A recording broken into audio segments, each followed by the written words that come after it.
We're learning new troubling details tonight about a Hendersonville musician charged with horrific crimes. We found out today that Vaught faces 160 counts of different child sex crimes. Our Steve Mailing reports that police are looking for more victims potentially.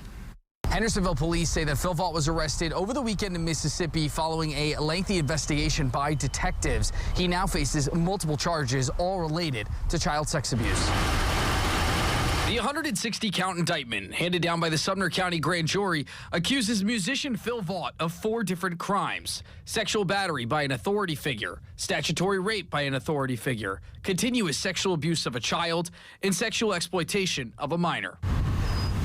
The musician was arrested in Mississippi. The crimes outlined in the indictment say it happened from 2015 to 2017, which for minor victims, Kim Gurman with the Sexual Assault Center in Nashville says is not uncommon. They don't know that anybody will believe them. The shame around feeling shame or embarrassment about what happened, that fear of shame and blame will keep them from talking. Vaught comes from Kentucky, the son of a minister who moved to Tennessee when his music career started to take off. He's now faced with a $1.5 million bond, which if convicted could carry a lengthy sentence. Gurman says the importance in these cases is education and letting kids know where they can report a suspected crime, and the need for everyone to play a part in keeping kids safe. To tell anyone, because state law says that we're all mandated reporters. We have the responsibility to be the voice for them and to advocate for them when they can't. For WSMV4, I'm Steve Mailing.